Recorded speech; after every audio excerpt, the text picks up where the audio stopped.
या वो महापुरुष थे जिनको भगवान मिले, लेकिन उस समय ये ज्ञान डिक्लेयर नहीं करना था, सार्वजनिक नहीं करना था। आज ये दास भेजा परमात्मा बना के, ये याद रख लिए।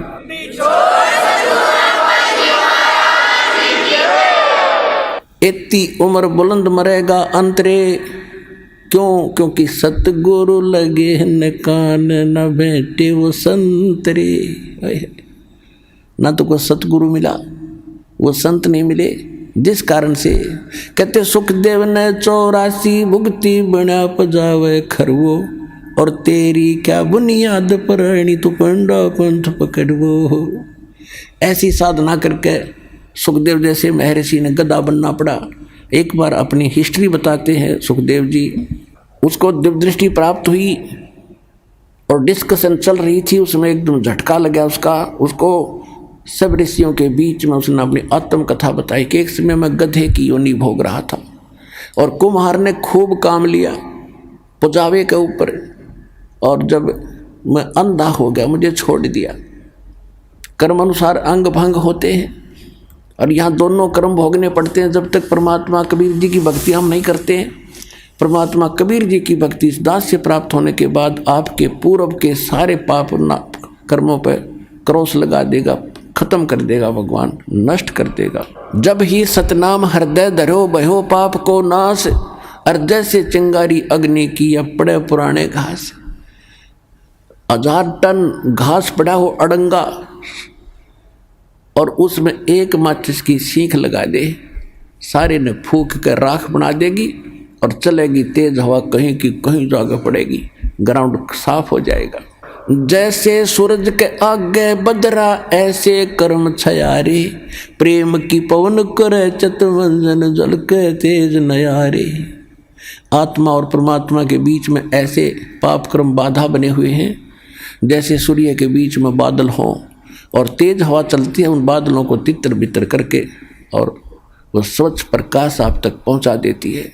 ऐसे बताते हैं कि जैसे सूरज के आगे बदरा ऐसे कर्म छयारे, और प्रेम की पवन और करे चितमंजन फिर झलके तेज नयारे। यानी ये सतनाम का जाप करें, आत्मा में प्यार जागेगा, आंसू आने लगेंगे आपके, टप पड़ा करेंगे। मालिक की चर्चा जरा सी शुरू होती, अभी तो हमारे अंदर वो अड़े पड़े हैं पाप कर्म, हमें अंदर से वो उस स्थिति में आने नहीं देते आत्मा को।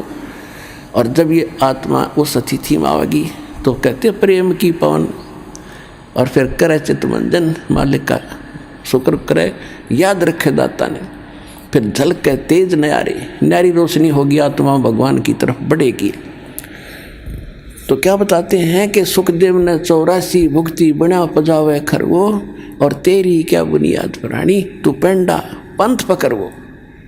अब वो बता रहा सुखदेव कि मैं गधा बन गया, छोड़ दिया मेरे मालिक, नंदा हो गया, चलता चलता जा रहा था, पगडंडी का आइडिया लगा कर आगे को जंगल में चला गया। आगे नाला था थोड़ा सा 2-2.5 फुट का, उसमें आम व्यक्ति का दुका जाता था, वो तो जंप लगा जाता वहाँ से। मुझे दिखाई नहीं दिया, मैंने अगले पैर फंसने लगे, मैंने जंप लगानी चाहिए, बीच में फंस गया, आगे मुंह टिक गया, पीछे बैक लग गई और पैर लटके भाई के। कहते 1 हफ्ता 10 दिन तड़फ के भूख से प्यास से मरा, ऐसे ऐसे कष्ट उठाए। अब क्या बताते हैं सुखदेव ने 84 भुगती 84 लाख योनियों में कष्ट उठाए, और बना पजावे खर माने गधा वो, और तेरी क्या बुनियाद प्राणी।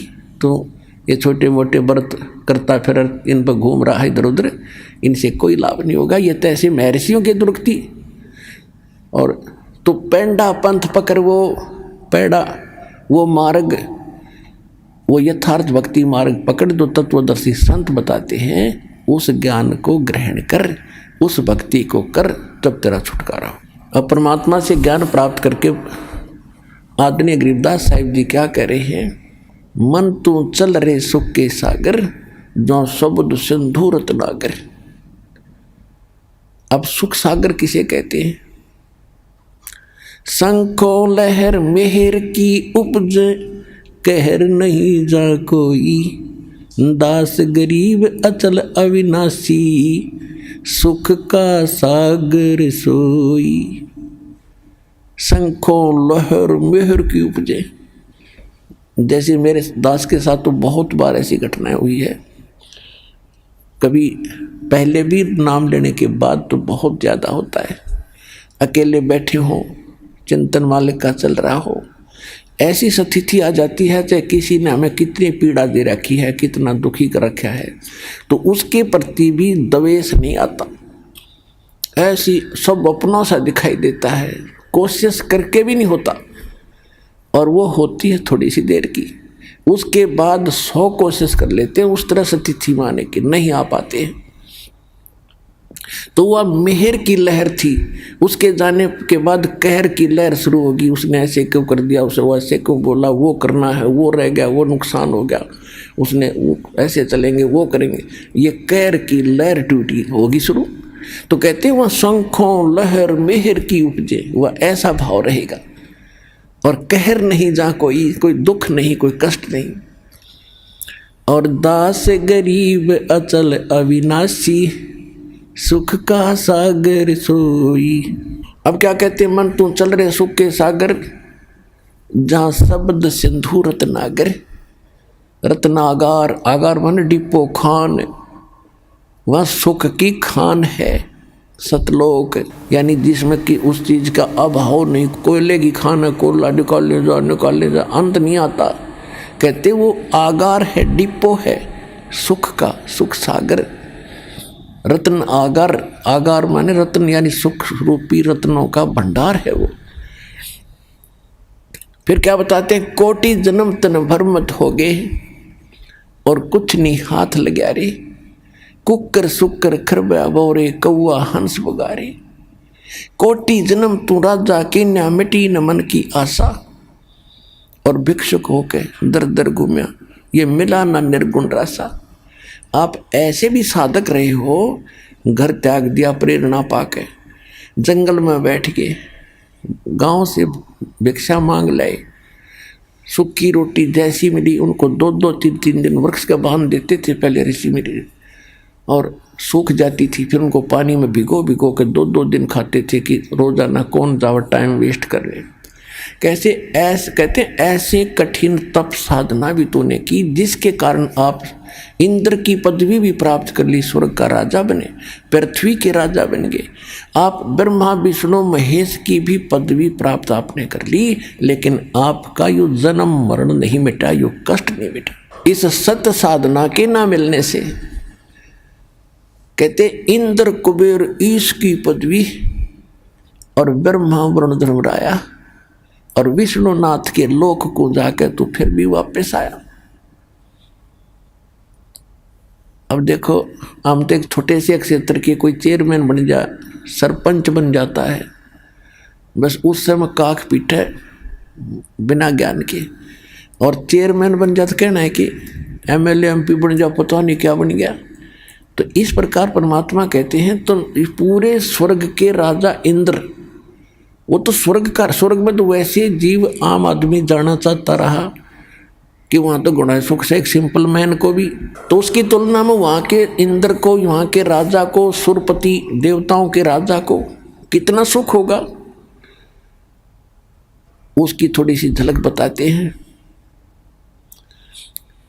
कि आप यहाँ कितनी कितनी कठिन साधना करके फिर भी भटक रहे हो, कुछ भी हाथ नहीं लगा। क्या बताते हैं कि आगे गए ना वापस आए, और रहते भी सब जा, और बिन साहेब की बंदगी कहीं ठोर ठिकाना ना। अब जैसे मनुष्य जीवन में है हम, या मृत्यु होगी, कर्मानुसार हम हो सकता है स्वर्ग में भी चले जाएं, कुछ पुण्य हो गए तो पुण्य में भी, वहाँ स्वर्ग में मृत्यु होगी, चलो पुण्य खत्म हुए, नरक में।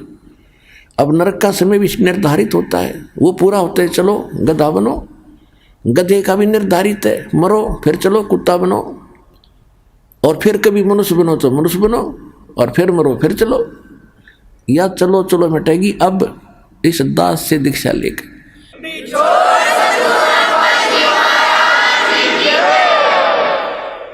तो क्या बताते हैं कि एक समय मार्कंडे ऋषि, देखो गीता अध्याय नंबर 4 के श्लोक नंबर 25 से लेकर 30 तक यही निर्णय दिया है कि जो भी जैसी साधना करा, कोई ब्रह्म साधना करता है, कोई देवताओं की पूजा करता है, कोई हठ योग करता है, कोई तपस्या करता है, कोई स्वाध्याय करता है, कोई अहिंसावादी तीक्ष्ण व्रत जैसे मुंह पर पट्टी बांध कर नंगे पांव फिरना, इसी को मोक्ष मान रहा है। ये सभी अपनी अपनी साधनाओं को पाप नाशक मानते हैं। पाप नाशक मीन मोक्षदायक, पाप नाश होंगे तभी तो मोक्ष मिलेगा। इसी प्रकार मार्कंडेय ऋषि उसी कैटेगरी का था। उसने ब्रह्म साधना को सर्वोत्तम मान रखा था। इन ऋषियों को ब्रह्म से ऊपर ज्ञान नहीं था, तो फिर भी उसने घोर तप कर रहा था बंगाल की खाड़ी में। अब जो स्वर्ग का राजा बनता है वो बहुत ज़्यादा या तो कोई पुण्य धर्म कर रखे हो, यज्ञ 100 यज्ञ करनी पड़ती हैं उसको, 100 मन देसी घी उसमें एक बार में लगाना होता है। उसकी कुछ टर्म कंडीशन होती हैं कि 100 यज्ञ करे तब तक वो कोई कंडीशन नहीं फेल होनी चाहिए। यदि उसकी कोई भी वह कंडीशन भंग होगी तो वो फिर नए सिरे से करनी पड़ती है। ऐसी उसमें बहुत भयंकर मर्यादाएं हैं। और दूसरी प्रकार से इंद्र बनता है तप करके, और उस तप के दौरान यदि उसका तप भंग हो जाता है, खंड हो जाता है, तो फिर नए सिरे से उसको करना पड़ता है। और जो इंद्र की पदवी पर इंद्र बैठा है, स्वर्ग का राजा, उसको एक इंस्ट्रक्शन और होती है कि यदि तेरे शासन काल में यदि कोई अन्य प्राणी ने पृथ्वी पर इंद्र की पदवी प्राप्त करने योग्य तप कर ले, या राजनीति है वहां तक चलती है, तो तुझे पद से हटा के बीच में हटा देंगे और उसको वो पद दिया जाएगा। ये तेरी जिम्मेवारी है कि उसको तप नहीं होने देना। ये उसकी मजबूरी बन गई। तो इंद्र राज तो करे है, इसके साथ यह टेंशन साथ रहती है कि कोई ऐसा तप ना कर ले जिससे मेरी इंद्र की पदवी भंग हो जाए। जैसे विश्वामित्र लगा था तप करने, उसके पास स्वर्ग से एक उर्वशी भेज दी और पहले उससे शादी करवा ली।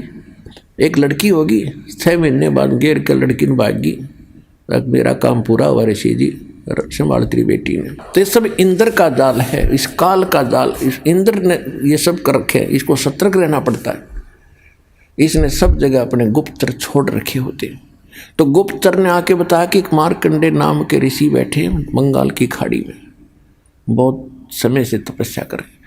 इंद्र ने सोचा बड़ा तगड़ा संत है, उर्वशी भेज दी, उसको कुछ सिद्धियां दे दी, ऋषि के आसपास ऐसा वातावरण बना दिया खूब नॉर्मल सा, बसंत जैसा, और ऐसी मीठी मीठी सारंग अपने आप आवाज़ें आने लगी जैसे साज बजते हैं, यानी उसको प्रेरित करने के लिए। और स्वयं सामने थोड़ी सी दूरी पर डांस करने लगी। ऋषि की आधी आंखें खुली थी, आधी बंद थी। वो खूब डांस वगैरह करके थक ली। तो उसने देखा कि ऋषि टस से मस नहीं हो रहा और देख भी रहा है।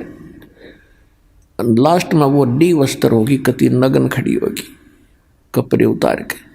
तब ऋषि ने कहा कि हे बहन, हे बेटी, हे माई, आप ये क्या कर रहे हो, यहाँ कैसे आए हो?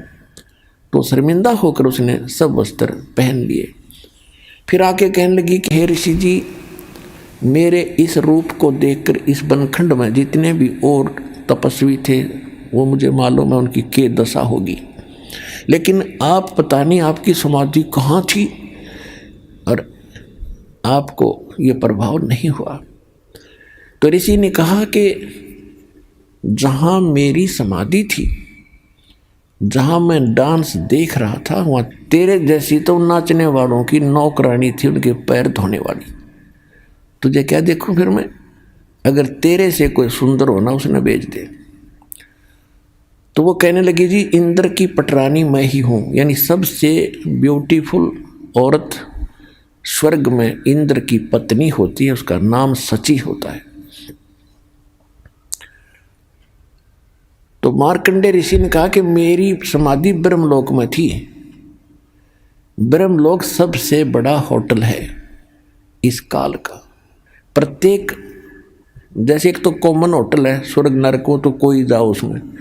एक विष्णु के लोक में विष्णु का पुजारी जाता, वहाँ एक रेस्टोरेंट है, वहाँ ये बकवाद है। और स्वर्ग क्या है? तो ये सबसे ज़्यादा कॉस्टली और सबसे ज़्यादा बकवाद उस ब्रह्मलोक में है।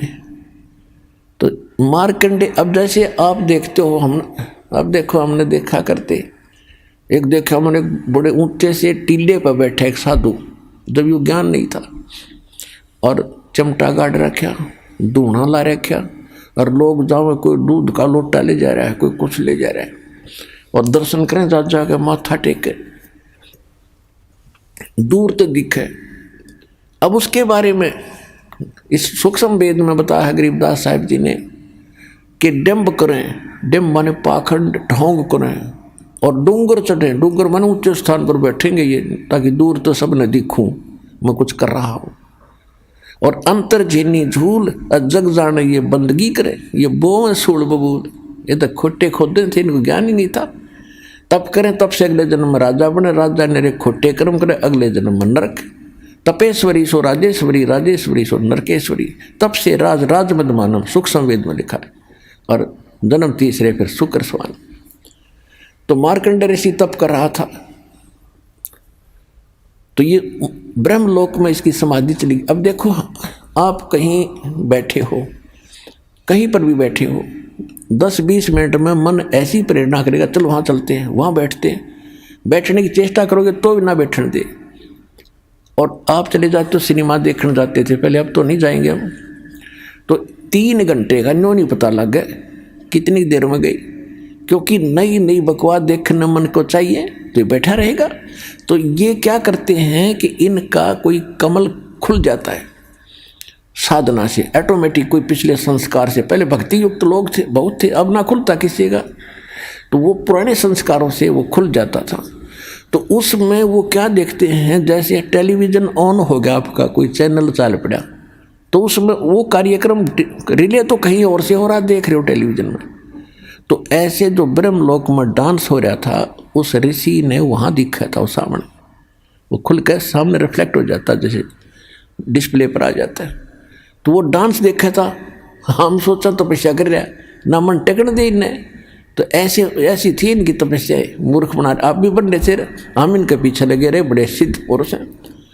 इसलिए जब उसने इस औरत से भी सुंदर औरतें वहाँ दिख रही थी, टारगेट इसका वहीं जाने का था कि इस नाम के जाप से साधना से वहाँ जाऊँगा, फिर इनको वहाँ मिलेंगी मुझे। और ये नाम भगत क्या करते, इनका टारगेट क्या था? तो ये भगवान की रोशनी से आपको दाना दाना समझ में आओगा इसका, पूरे अध्यात्म मार्ग का, सब कर्मों का, सब अध्यात्म ज्ञान का। अब मार्कंडेय ऋषि कहने लगा, तेरे से कोई सुंदर हो उसको भेज। तो कहने लगी, मैं इंद्र की पटरानी मैं ही हूँ। तो उसने कहा कि जब इंद्र मरेगा, ऋषि ने कहा, उसको पता था कि इंद्र की आयु कितनी है, 72 चतुर्युग, 72 चतुर्युग। इंद्र यानी ब्रह्मा के एक दिन में 14 इंद्रों की मृत्यु हो जाती है। ब्रह्मा जी के 1008 वर्ष की पूरा एक दिन होता है, वैसे लमसम इसको 1000 वर्ष मान लेते हैं। जैसे 365 से 1/4 दिन का अपना वर्ष होता है, इसको हम 365 का मान ले हैं। तो इस प्रकार 72 चतुर्युग तक वो इंद्र का राजा रहेगा, स्वर्ग का राजा इंद्र बना रहेगा। और मार्कंडेय ऋषि को पता था कि इसकी मृत्यु होगी, इतना इनको ज्ञान था। तो इसने कहा, उस औरत से कहा, उस उर्वशी से कहा ऋषि ने कि इंद्र मरेगा तो तू क्या करेगी? तो भी तो मरेगी, तो भी मरेगी। कहने लगी, मैं 14 इंद्रों को वरूंगी। अब हिसाब लाइयो पुण्यात्मा, ये 2.5 घंटे सुबह, 2.5 घंटे शाम बैठ के अटपट करके सोचो मोक्ष प्राप्ति कर लेंगे। मंत्र ये है नहीं जो मूल मंत्र दास के पास है। तो कहने का भाव यह है कि इतनी तपस्या, इतने पुण्य किए थे उस पुण्यात्मा ने, जो इंद्र की पटरानी बनी हुई है, उसकी कितनी 1000 चतुर्युग की आयु थी उसकी, 1008 चतुर्युग की। क्योंकि कह रही है कि इंद्र मर जाएगा, मैं न्यों की न्यों रहूँगी, नेक्स्ट इंद्र वहाँ आएगा तपस्या करके, वो मेरा पति होगा। यानी मैं तो स्वर्ग की रानी पटरानी बनी रहूँगी, इतने समय तक इंद्र मरते रहेंगे। तो मार्कंडेय ऋषि ने कहा कि वो 14 इंद्र भी मरेंगे, और फिर तू क्या करेगी? कि जितने इंद्र मैं वरूंगी वह तो गधे बनेंगे मृतलोक में, और फिर बाद में मैं गधी बनूंगी। तो मार्कंडेय ऋषि बोला फिर मुझे वहाँ क्यों ले जा रही थी कि मैं अपनी इज्जत रखने के लिए, यदि मैं हार कर जाऊंगी तो मैंने दुआगन करेंगे, मुझे दंड देंगे, मजाक करेंगे, मेरी बेइज्जती करेंगे, तू हार का आएगी। मार्कंडेय ऋषि बोला तू आज भी गधी 14 खत्म करेगी और मरने के बाद तू स्वीकार कर रही है कि मैं गधी बनूंगी, वो गधे बनेंगे। सारी भी इज्जत की ठेकेदारी बन रही है अपनी इज्जत रखने के लिए। तो यह सब की बुद्धि भ्रष्ट हो रही है पुण्यात्माओं। अब इतने में इंद्र आ जाता है और आके कहा कि हे बंद निवाज, आप जीते हम हारे, इंद्र की गद्दी प्राप्त करो। मार्कंडेय ऋषि कहता अरे इंद्र का राज मेरे लिए तो काग की बीट है, मुझे नहीं चाहिए ये। आजा तुझे इंद्र ऐसी विधि बताता हूं कि आप ब्रह्मलोक में चले जाओगे, वह हजारों युगों तक और मौज करोगे, बहुत लंबा समय है। अब इंद्र क्या कहता है कि महाराज जी फिर देखेंगे, तो मौज करने दे। पुण्यात्माओं सबकी बुद्धि पर पत्थर पड़ गए। अब आप किसी व्यक्ति मित्र को जिसने समय पर टूक मिलते हो, अच्छी पोस्ट हो, थोड़ा बहुत धन हो, सामने घुट्टी लगा ले, तो उसको जाकर आप यूँ कहो कि भाई चलो भक्ति कर लो, ऐसे हो जाएगा वैसे हो जाएगा। और फिर ज्ञान तो आपको पता ही है कि गधे बनेंगे, कुत्ते बनोगे। तो कहता फिर देखेंगे तो मौज करने दे। फिर के देखा गधा बने पास तो कुम्हार देखेगा, कर्म मारेगा, लठ तेरा 2.5 मन का बोरा धरेगा। देखना अब देख मूर्ख, ज्ञान सुन समझ और छोड़ बुराई ले, नाम भक्ति कर भगवान की। अब देखना है, फिर क्या देखेगा। तो ये इंद्र का बीमारी, वो राज ना छूटे, गुटी ना छूटे, वो ठाठ ना छूटे, वो जी फिर देखेंगे। अब कुछ दिनों के बाद इंद्र फिर आया। मार्कंडेय ऋषि एक चींटियों के कीड़नाल को देख रहा था। चींटियां कोई दूर जा रही थी, कोई दूर जा रही थी, वहां बैठा था काफी समय से। इंद्र का फिर टेंशन होगी, ये कौन ऋषि बैठा है, फिर तपस्या पर बैठ गए। तो उसने तुरंत आकर देखा ये तो मार्कंडेय ऋषि है। मार्कंडेय ऋषि से पूछा महाराज क्या देख रहे हो चींटियों में। मार्कंडेय ऋषि बोला कि मैं ये देख रहा हूं कि इन चींटियों में कितनी चींटियां कितने बार इंद्र की पदवी प्राप्त कर चुकी हैं। कि चींटियां और इंद्र की पदवी, हाँ जी। तो क्या देखा आपने कि इस इतने लाखों की संख्या में एक चींटी ऐसी है जो केवल एक बार इंद्र की पदवी पर रही है। क्योंकि सबके पिछले संस्कार कोड और डोमेन के अंदर लिखे हुए हैं, सबके अंतःकरण में जमा है। और ये डिस्प्ले जिसका चालू है अंदर का, ये सब के अंदर है मनुष्य में। तो सब उसका जिसका चालू हो गया कनेक्शन ठीक है, तुरंत बाहर देख लेगा उसका जो क्या हो रहा क्या नहीं, प्रत्येक प्राणी का। ऐसे ऋषि लोग पहले ये बताते रहे कोई भविष्य और भूत की कथा, लेकिन इससे कोई जटपट का कोई फायदा नहीं हो। तो हो लिया और होगा तो होएगा, इसमें वो चेंज नहीं कर सकते थे। चेंज तो ईब होंगे इस परमात्मा कबीर जी की रजा से।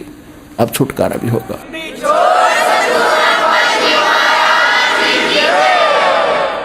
तो इंद्र का पसीने आगे कि एक बार ये सब चींटियां भी इंद्र रही हैं, कई बार, एक की बात छोड़, और फिर भी बुद्धि में ना आई। तो पुण्यात्माओं ये खेल समझना। अब क्या बताते हैं कि इंद्र कुबेर ईश की पदवी ब्रह्मा वरुण धर्मराया, विष्णुनाथ के पुर को जाके तू फिर भी वापस आया। असंग जन्म तन मरत्या हो गे, जीवित क्यों ना मरे रे। 12 मध्य महल मठ बोरे, बहुर न दे धरे रे। ओए होए, कहते हैं असंग जन्म हो गए तो आपने मर्तों को अब जीवित मर कर देख एक बार। अब जीवित कैसे मरना है? एक तो ऐसे मरना है कि हमने संसार की रीस नहीं करनी। कोई ज़्यादा फंड कर रहा करने दे, नाच गावे विवाह शादी में करने दे। ये तो बालक करते हैं ऐसे जिनको ज्ञान नहीं।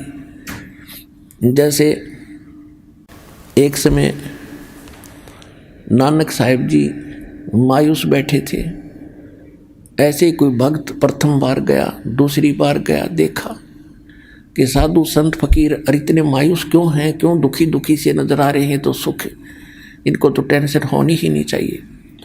तो उसने पूछा कि महाराज मैंने कई बार देखा है आप खुश नजर नहीं आते। तो नानक साहिब जी ने कहा कि भाई किस चीज़ पर खुशी हो, एक पल में ना जाने यहाँ क्या बिजली गिर जा। कहते ना जाने काल की कर डारे और किस विध ढल जा पास आवे, और जिन्हां ते सिर ते मौत खुड़क दी उन्होंने केड़ा हासा। हमने तो भाई तो दिखा है ना जाने आके बिजली गिर जाएगी। जैसे उदाहरण के लिए अब जीत मरने के ऊपर बात चल रही है कि हम ब्याह करते हैं, बकवाद करते हैं, डीजे बजाते हैं, फंड करते हैं, नाचते और गाते हैं। एक लड़का ऐसे ही पहले दिन तो खूब नाचे गाए, अगले दिन बारात जा रही थी, दुल्हे वाली गाड़ी टकरा गई, एक्सीडेंट हो गया।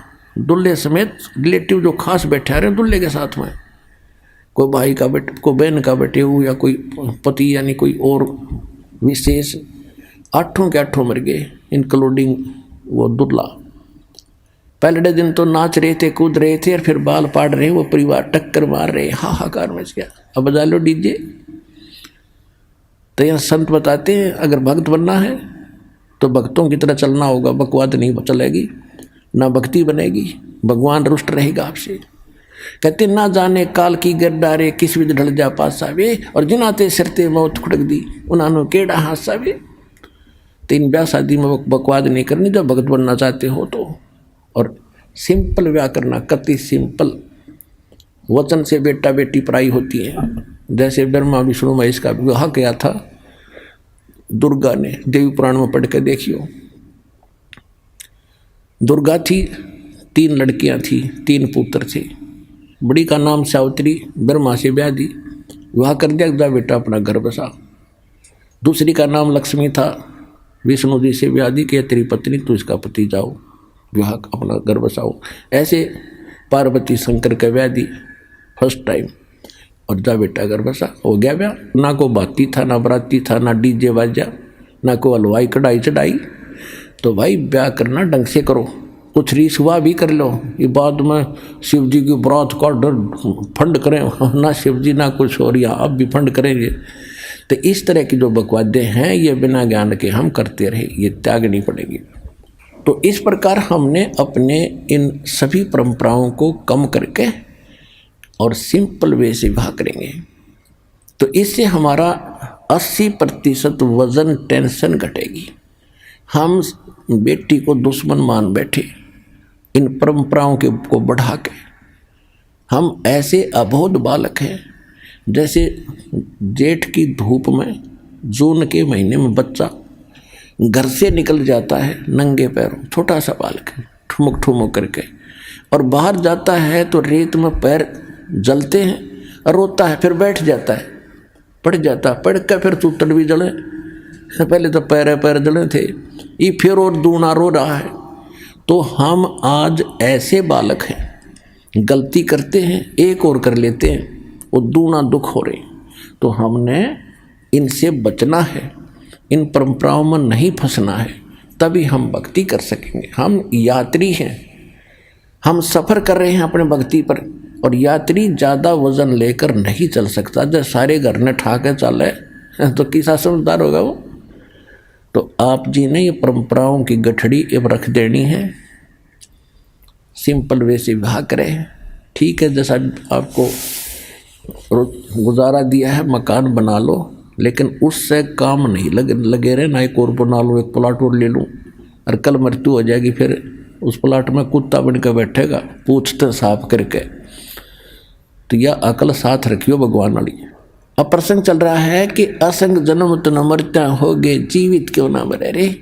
तो अब अपनी कुछ मनोकामनाओं पर अंकुश लाना पड़ेगा, इच्छाओं को कम करना पड़ेगा। और इच्छा कम होंगी इस ज्ञान से, कहने से नहीं होती है।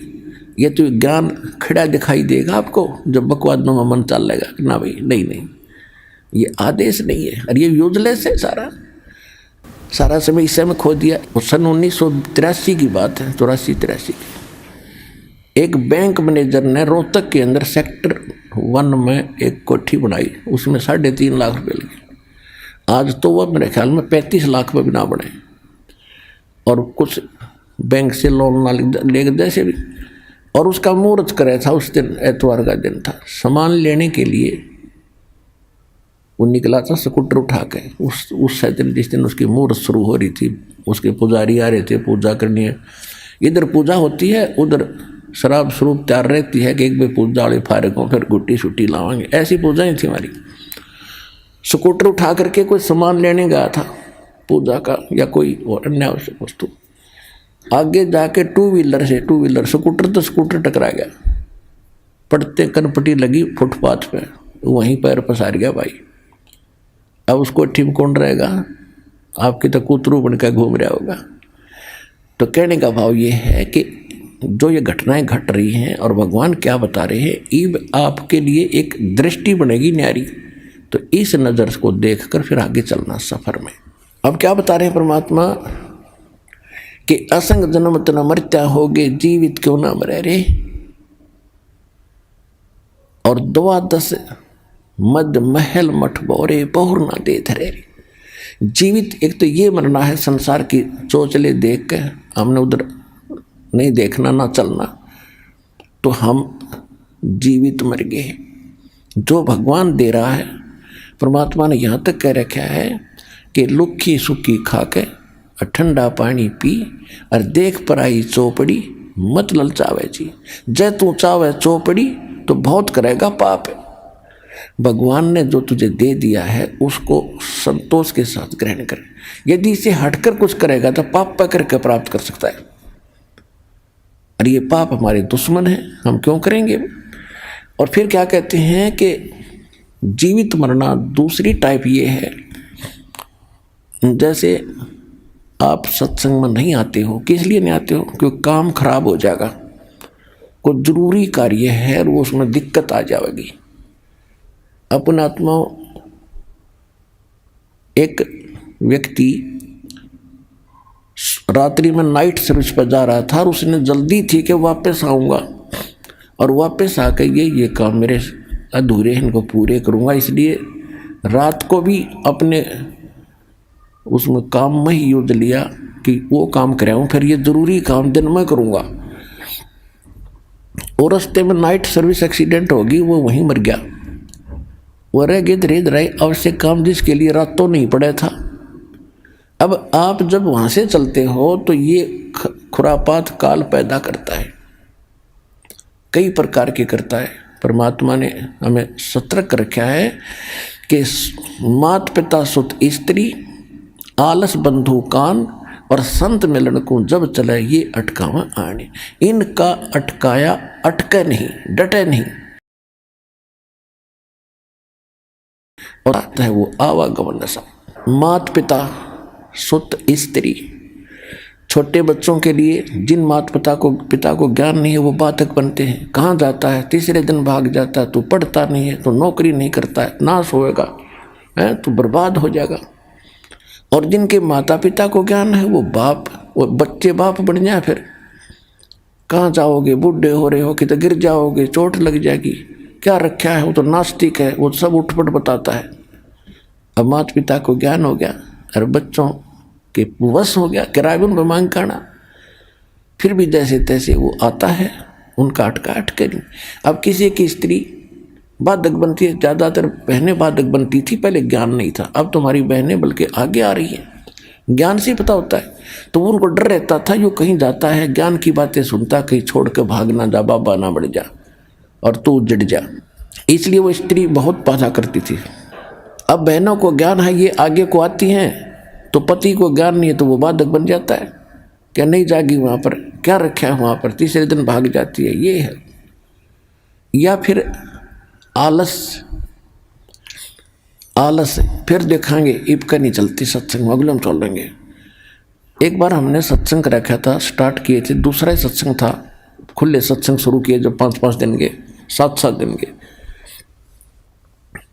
एक कोई कर्मचारी था भगत, तो उसने अर्जी लगाई कि छुट्टी मिल जा भगवान, सत्संग में जाऊंगा। छुट्टी मिल गई, छुट्टी मिल गई तो ने सोचा कल चलूँगा, छुट्टी मेरी सत्संग के लिए है, ने सोचा कल देखेंगे, आज तो थोड़ा रेस्ट कर लूँ। अगले दिन फिर बोला दूसरे दिन कि श्याम सिंह ने देखेंगे। श्याम सिंह एक रिश्तेदार आ गया, बहन का पति, और उसने लेनी थी भैंस। वो बोला चल मेरा भैंस दिला के ला।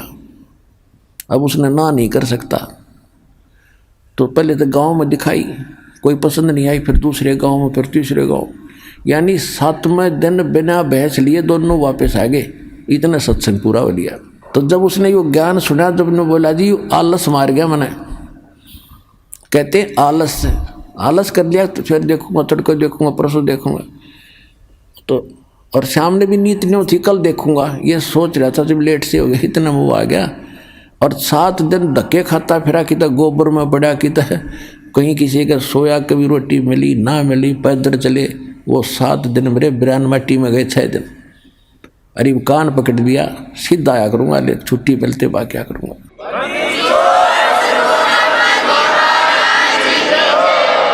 मात पिता सुत स्त्री आलस बंधु कान लोकलाज। लोकलाज क्या है भाई? कहाँ जाते हो? सतलोक आश्रम बरवाला, जिला हिसार, हरियाणा में। और अब वहाँ कहाँ जाते हो तो ऐसे छुड़वाता है, श्राद्ध भी छुड़वाता है, सारी पूजाएं छुड़वाता है, नास्तिक बनाता है। तो जो 2-4 टोक देते हैं तो जो कमज़ोर संस्कार का आदमी फिर चुप हो जाता, भाई ठीक है, नहीं जाते, सारे कहने लग गए। यानी लोक लाज में आकर उसने भक्ति मार्ग छोड़ दिया। तो ये भी कमजोरी बताई है।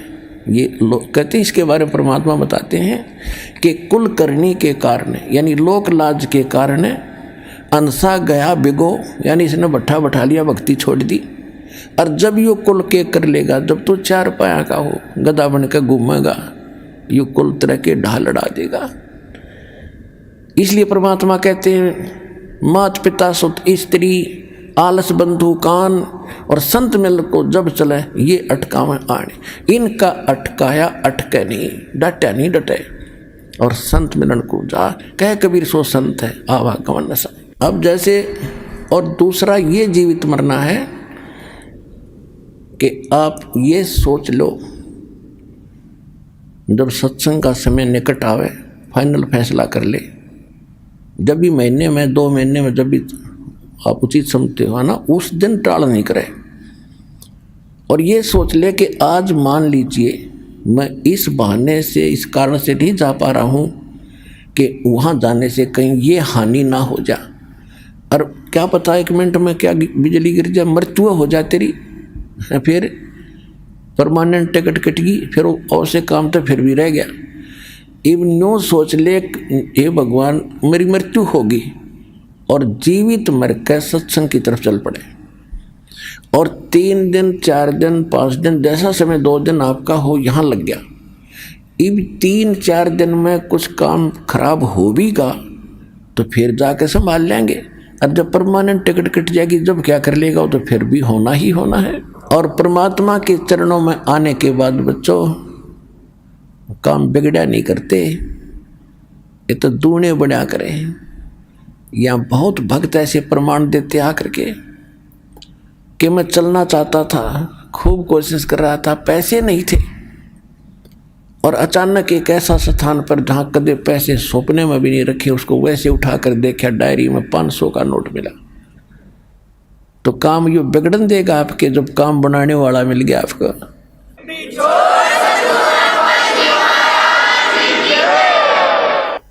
अब क्या बताते हैं, असंग जन्म तन मरत्या होगे, जीवित क्यों ना मरे रे। ये जीवित मरना है। और 12 दरमद मैल मठ बोरे बहुर ना दे धरे रे। अभी तक आप जी 10वां द्वार सुना करते थे। और एक यो जम्मू के अंदर रांजड़ी में एक मधु परमहंस नकली कबीरपंथी, इसने किताब पढ़ ली कबीर साहब की वाणी में, 11वीं खिड़की पागी, 11वां द्वार किसी को नहीं पता, मुझे पता है पता। उसमें तो 12 द्वार लिखे हैं, इनकम्प्लीट नॉलेज है आपका। तो वो 12वें द्वार है कहाँ, इन्हें वो ही नहीं पता। क्या बताता हो कि 10 द्वार तो की तो सतिथि है, और 11वें द्वार की कोई स्थिति नहीं। जैसे नाक है, नाक की स्थिति है, वो नहीं, वो तो वैसे ही है, वो में ज्ञान हो तो वैसे हो। अब क्या बताया कि जैसे 21 ब्रह्मांड का जो क्षेत्र है, एक ब्रह्मांड का जो क्षेत्र है, ये 10वें द्वार पार करके इस ब्रह्मांड से पार हो जाते हैं। इसके बाद इसी काल के जाल में ही रहते हैं। 11वां द्वार है जो 21वें ब्रह्मांड को पार करेंगे काल के, और 7 संग ब्रह्मांड का अक्षेत्र शुरू हो जाएगा, अक्षर पुरुष का, वो 11वां द्वार है। और अक्षर पुरुष के अक्षेत्र से पार करके सतलोक में प्रवेश करेंगे, वो 12वां द्वार है। गरीबदास जी कह रहे, द्वादश दर महल मठ बोरे, ए भोले आदमी, वो तो 12वां द्वार पार करके वो स्थान है, शाश्वत स्थान, जहाँ बोर ना दे धरे रे, जहाँ जाकर फिर जन्म मृत्यु नहीं होती। गीता अध्याय नंबर 15 के श्लोक नंबर 4 में कहा है, गीता अध्याय नंबर 18 के श्लोक नंबर 62 में कहा है। वो स्थान तो 12वां द्वार पार करके है। फिर बताते हैं, दोजक भिस्त सभी ते देखे राजपाट के रसिया, या जैसी साधना तुम कर रहे हो में दोनों मिलते हैं, स्वर्ग भी नरक भी 84 लाख योनियां भी। दोजक भिस्त सभी ते देखे राजपाट के रसिया, और 3 लोक से तृप्त नाही यो मन भोगी खसिया। इस मन की इतनी गंदी आदत है, इतना बेईमान है यो, इसको 3 लोक का राज दे देना तो भी यूनो सोचा और मिला कि तो थोड़ा सा। जैसे कोई सरपंच बन जाता है और वो मीटिंग में जाता, चेयरमैन के अधीन होता है, तो उसने ना वो नो सोचा अगली बार चेयरमैन बनो जब कम बात बने। अब चेयरमैन बनने के बाद वो क्या सोचता कि एमएलए बनो जब बात बने, भाई नहीं बात बनी। एमएलए बनने के बाद उसकी टेंडेंसी ये बन जाती है वो मंत्री बनो तक मैं बात सार रस आवे, रास आवे, नहीं बनी बात। अब मंत्री बनने के बाद उसकी नीयत रहती है मुख्यमंत्री बनो तो चौधर पूरी हो, और मुख्यमंत्री बनने के बाद इन्होंने सोचा बस प्रधानमंत्री बनो, फिर देखना क्या इतना मृत्यु हो जाएगी, गधा बनेगा, फिर संतरी बनिए बड़ा कुत्ता बन के। कहते हैं सतगुरु मिले तो इच्छा मेटे पद मिल पदे समाना। ओए होए, सतगुरु मिलेगा तो ये इच्छाओं को खत्म करेगा, और पद मिल पदे समाना। जैसे आपको बताया था कि सारे असंख्य ब्रह्मांडों रूपी बाग का मालिक है कबीर भगवान, और उस बाग के मालिक का माली गरीबदास आए।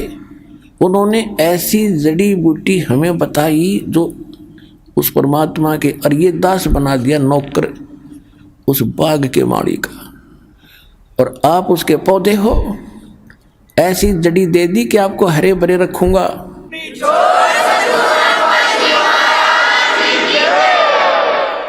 आप हरे भरे रहोगे तो मुद्दास की नौकरी ठीक बनी रहेगी। अब जैसे बाग में माली का नौकर क्या देखता है, उसको इंस्ट्रक्शन होती है माली की तरफ से कि ऐसे पेड़ बाहर फैलता है, उसको साइडों से काट दे ताकि फले फूले सीधा चले।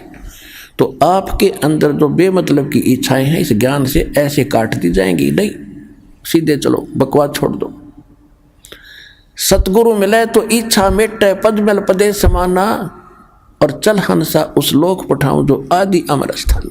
ओए होए, आदि अमर शाश्वतम स्थान है कि सतगुरु मिलेंगे तो ये सब इच्छाएं खत्म करेगा। सबसे पहला काम ये होगा।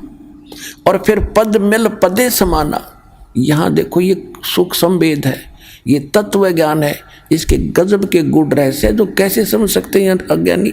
पद, यहाँ पद मिल पदे समाना, पद इसके 2 पद हैं और 2 अर्थ हैं। एक तो पद्धति होती है, पद्धति way of worship, method of worship, उसको पद बोलते हैं, पद्धति। एक है गीता अध्याय नंबर 15 के श्लोक नंबर 4 में कहा है कि तत्वदर्शी संत की प्राप्ति के उपरांत परमेश्वर के उस परम पद की खोज करनी चाहिए, जहां जाने के बाद साधक लौटकर फिर कभी संसार में जन्म मृत्यु में नहीं आते, वो पद। तो यहाँ इस अमरवाणी का ये अर्थ बनता है कि सतगुरु मिले तो इच्छा मेटे पद मिल पदे समाना। यह पद माने पद्धति, भक्ति की श्रेष्ठ विधि। तू पेंडा पंथ पकड़ वो, वो मार्ग जब मिल जाएगा, सही भक्ति पद मिलेगा आपको, पद्धति, तो उससे वो पद मिलेगा, उस पद में समा जाओगे, जहाँ उसमें पहुँच जाओगे, जहाँ जाने के बाद फिर कोई कष्ट नहीं, सुख सागर प्राप्त होगा, फिर मृत्यु नहीं, दोबारा नहीं आना पड़ता। सतगुर मिले तो इच्छा मेटे, पद मिल पदे समाना, और चल हंसा उस लोक पठाऊं, जो आदि अमर अस्थाना। वहां क्या सुख है? चार मुक्ति जहां चंपी करती माया होरी दासी। अब हम चार मुक्ति सुना करते थे, वो चार मुक्ति स्वर्ग में होगी, महास्वर्ग में होगी, वहां खत्म हुआ, वो समय पूरा हुआ, फिर नरक में वो कहाँ गई? मुक्ति खत्म हुई, वो तो उनका समय निर्धारित है, और कहते हो वहाँ सदा तेरे चरणों में पड़े रहेंगे, वो सुख है। चार मुक्ति जहाँ चंपी करती माया होरी दासी, दास गरीब अब पद पर से, वो मिले राम अविनाशी। ओए होए होए,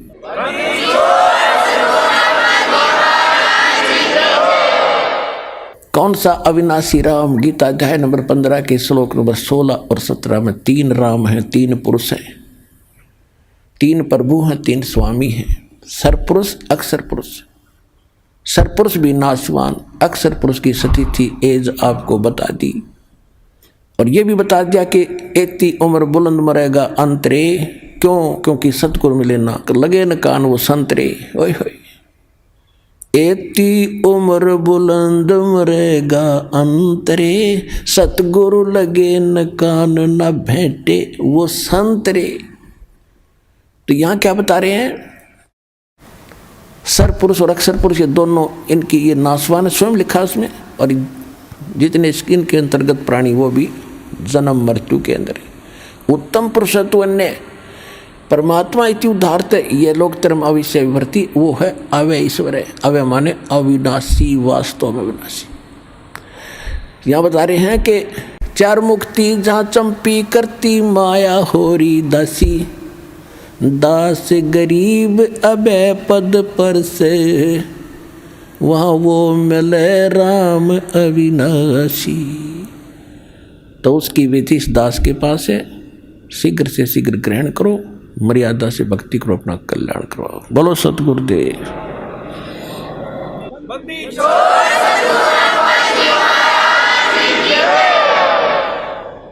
परम पिता परमात्मा पूर्ण ब्रह्म सारी सृष्टि के रचनहार कबीर देव कबीर परमेश्वर जी की असीम रजा से आप सभी पुण्यात्माएं परमात्मा की